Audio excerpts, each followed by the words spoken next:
Alors doit-on regarder des guidances du genre dans la tête de mon autre et autres, comment dire, va-t-il revenir, quand vais-je recevoir un message, etc. Elles sont compliquées ces guidances. En termes de bienveillance, elles sont très compliquées. Il y a Isabelle Serre, que j'adore son type de spiritualité, qui appelle ça la spiritualité doudou. C'est la spiritualité qui te caresse la tête comme ça à base de chut, endors-toi, chut, tu vois. Donc on écoute ça pour se rassurer. Est-ce que ça va te faire avancer? Certainement pas, quoi.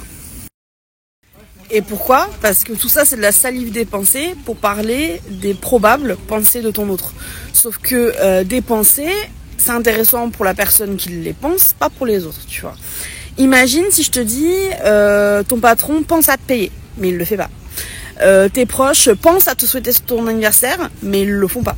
Tu vois, tes proches pensent à t'aider à déménager, mais t'es toute seule avec tes cartons. Tu vois ce que je veux dire? Penser, c'est mignon pour la personne qui y pense. Dans les faits, en termes de lien social, j'ai envie de dire, de qu'est-ce qu'on apporte à l'autre, etc., ça ne sert strictement à rien.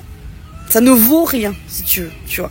Donc là, dans la tête de mon autre, si t'écoutes ces guidances-là, par exemple, il y en a plein tous les jours, il y en a sur YouTube, par exemple, à les écouter, le chemin, il est tout tracé. Il va t'écrire à telle date, il va se passer ci, nanani, mais c'est sûr, les cartes sont claires, enfin, tu vois, des trucs comme ça.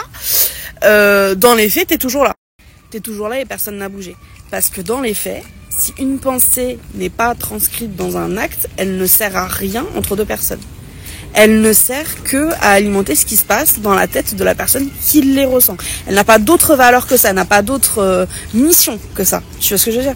Donc ça, ces guidances-là, c'est des guidances qu'on écoute en général parce qu'on a envie de se rassurer, parce qu'on est épuisé. On a aussi envie d'exister d'une manière ou d'une autre dans un lien où justement les actions de l'autre nous renvoient perpétuellement qu'on ne vaut rien, qu'on ne mérite pas des actions, etc. Donc on veut quelque part négocier une bribe d'existence, une bribe de mais je compte un petit peu quand même. Si mon autre pense à moi H24, je compte un petit peu quand même. Mais la valeur, parlons de la valeur des gens, la valeur qu'ont les gens pour nous, tu vois. Moi, quand il y a je sais pas toi, hein, moi, quand il y a quelqu'un que j'aime, je fais des trucs pour cette personne, tu vois. Quand je lui veux du bien, j'essaie de l'aider, je veux la soutenir. Je parle pas du tout du complexe du sauveur.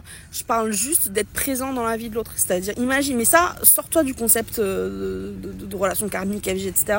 C'est, moi, par exemple, si j'ai une pote qui vient d'accoucher et que je sais à quel point c'est chaud en termes de fatigue quand tu viens d'accoucher, si j'ai une heure, ben, j'y vais, je vais faire la vaisselle, je vais lui faire une machine. Si elle me demande de garder son bébé, je garde son bébé. Enfin, tu vois ce que je veux dire? Je vais faire un petit truc pour dire que, en fait, je tiens à toi. Et donc, je tiens à ton bien-être. Et donc, si je peux t'aider à ton bien-être, je le fais, mais de bon cœur. Et c'est un cadeau. C'est pas un truc du coup, si je te donne ça, il faut qu'en échange, tu fasses pareil. Non. Si, le jour où j'accouche, la personne ne se sent pas disposée à venir m'aider, il n'y a pas de souci. C'est la même chose pour un patron. Le patron, il est censé te payer pour le travail que tu effectues. Un patron qui tient à toi, par exemple, à Noël, au lieu de te virer le salaire le 30 comme tous les mois, il va te le virer le 20 pour que tu puisses aller faire tes cadeaux, pour que tu te sentes à l'aise, etc. Tu vois ce que je veux dire? C'est cette notion de s'il y a un petit truc que je peux faire, je le fais. Mais c'est une action, mais qui peut être toute petite, tu veux dire, qui peut pas changer grand chose à l'histoire de l'humanité, mais qui, en termes d'empathie, de bienveillance envers l'autre, veut tout dire. Tu vois. Mais c'est exactement cette question-là. Quand on focus sur ce à quoi pense l'autre, etc., et qu'en fait on vit dans des choses qui sont suprafictives au lieu de regarder quelles sont les actions, quelles sont les petites choses qui sont disséminées comme ça, et qui, elles, racontent une histoire tangible, une histoire concrète, on se fourvoie. Parce qu'on recherche juste un moyen d'exister, c'est un moyen de combler le déficit du lien, justement, de présence, de partage, c'est même pas une question amoureuse, c'est une question d'humanité, c'est une question de tenir l'un à l'autre et de se le prouver, tout simplement. On peut avoir des difficultés émotionnelles, ça justifie pas de faire l'impasse sur des choses basiques telles que le respect, la présence, ce genre de choses, tu vois.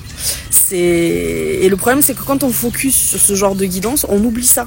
On oublie ça parce qu'on s'auto-persuade que de toute façon, notre autre pense à nous H24 du moment où il se lève jusqu'au moment où il se couche. C'est peut-être la réalité, mais ça ne t'appartient pas, tu vois.